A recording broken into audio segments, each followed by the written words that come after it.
This is Isaiah 33 and 6. It says, "And wisdom and knowledge shall be the stability of thy time, and strength of salvation. The fear of Yahweh is his treasure." Okay, I like to give all glory, honor, and praises to Yahweh Bashem Yahushai. Double honors to the apostle elders of Great Millstone who rule well. And salutations to all you brothers out there pushing this word in love, truth, sincerity, and humility. Once again, it's the brother Shatir from the Chicago camp coming back to you with what I hope is another quick and edifying sit down. And this sit down was inspired by a conversation I was having with a brother.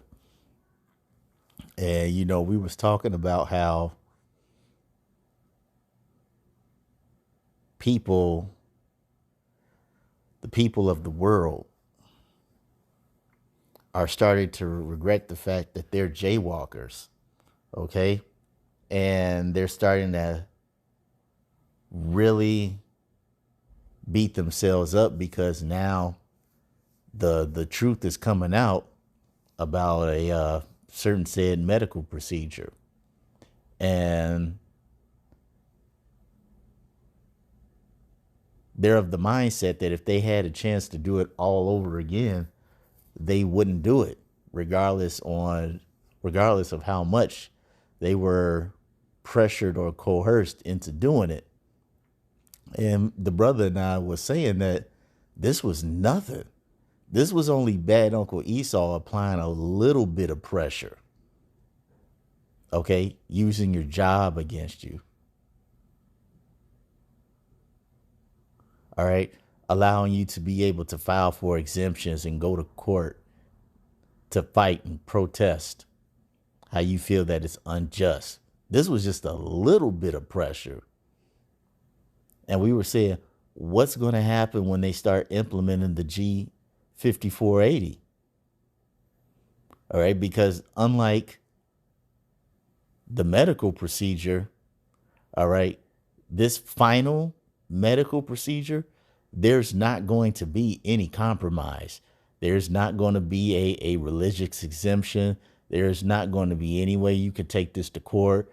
There's not going to be any wiggle room when it comes to the G5480. And if you don't know what that is, read Revelation 13th chapter where it talks about you can't buy or sell.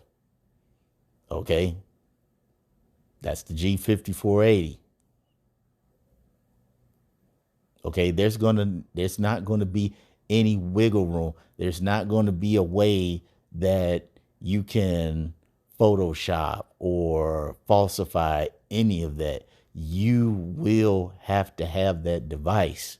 There's not going to be any wiggle room. And see, when that time comes, as I just read in Isaiah 30, the 33rd chapter in the 6th verse, it says, "And wisdom and knowledge shall be the stability of thy time." That word stability goes into faith. It says the strength of salvation. The fear of Yahweh is his treasure, and the treasure is a valued possession. And what's the most valued possession on this earth? This truth. Okay? Because when you fear the Lord, he blesses you with knowledge, wisdom, understanding, and truth. And this is going to be the most precious treasure when that time comes. And see, the scripture tells you about how valuable this truth is.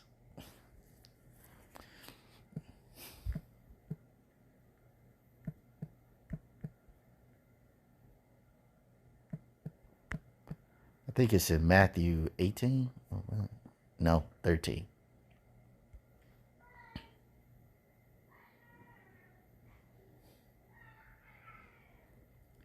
Matthew 13 and 24.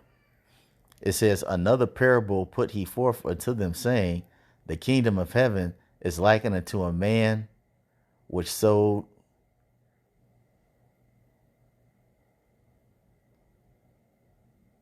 no, which one? That's not the one I want. It's further in here, but it's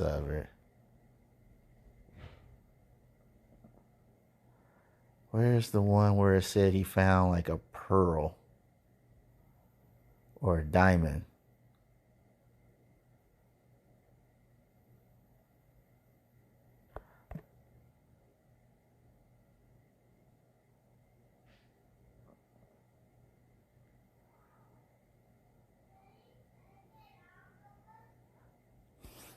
Here it's 13 and 44. There it is.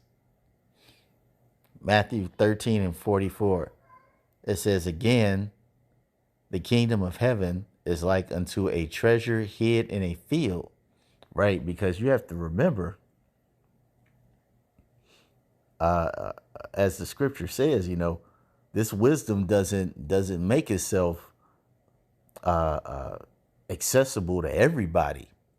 Okay, you have to be worthy of wisdom. And it says, again, the kingdom of heaven is like unto a treasure hid in a field, the which when a man hath found, he hideth, and for joy thereof goeth and selleth all that he hath. Okay, and that's representative. That's representing that when you come into this truth, you drop everything, as Yahweh Shai said. If any man does not hate his mother, it doesn't mean literally hate. Okay, it's if any man doesn't hate his mother or his father, his brother, his sister, or whatever you have in this world, you're not worthy of it. Meaning that if you put anything before this truth, you're not worthy of Yahweh Shai. And that's how valuable this truth is. If you're willing to give everything up for this truth, that has to be something valuable. Okay, and he said, he hideth in joy thereof, goeth and selleth all that he hath, and buyeth that field. Verse 45, again, the kingdom of heaven is like unto a merchant man seeking goodly pearls, who when he had found one pearl of great price, he went and sold all that he had and bought it. And see, that's how valuable this treasure of knowledge, wisdom, and understanding is going to be in that time. We're going to have 144% faith in that day, that when this devil comes down on us with great wrath and there's no wiggle room because they're implementing the G5480 on a worldwide scale, we're going to have to know and believe, more important, believe and have faith, that stability, that the Lord is going to come through for us. We're going to have faith when he tells us that my servants shall eat. Let me get that.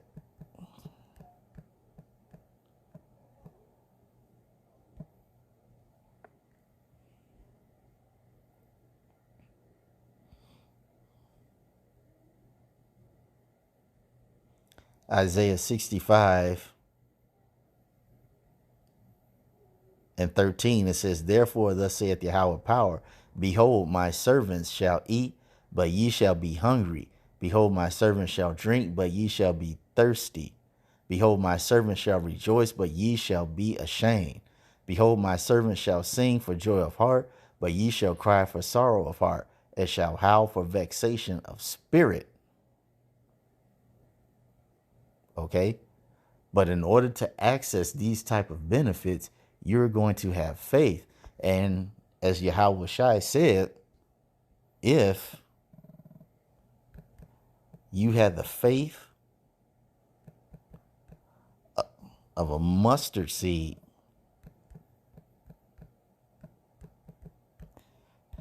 that you'll be able to move this mountain. Okay? Matthew 17 and 20. And it says, and Yahweh Shai said unto them, because of your unbelief, for verily, actually I'm starting at 19.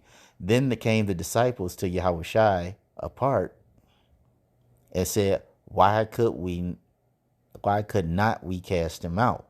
And Yahweh Shai said unto them, because of your unbelief, for verily I say unto you, if ye have faith as a grain of mustard seed, ye shall say unto this mountain, remove hence to yonder place, and it shall remove, and nothing shall be impossible unto you. Okay?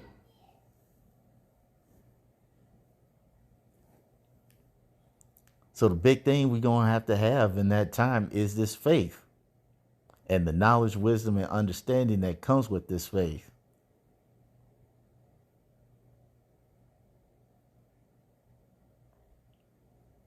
Because if people thought that this, what happened in 2020 to pretty much 2021, 22, if they thought that that was something, wait until there's no wiggle room.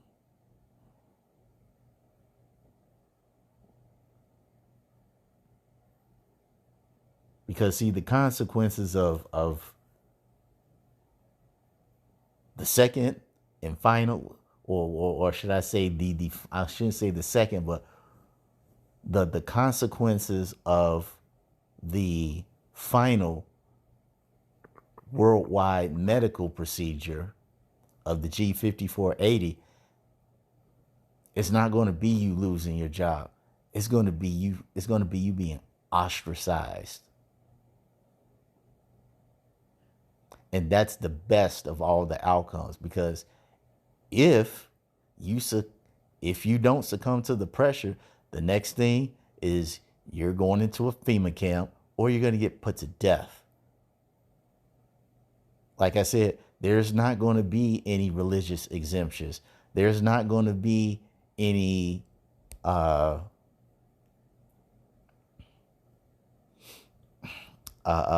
looking up cases where you can take this to trial and protest how it's constitutionally unfair.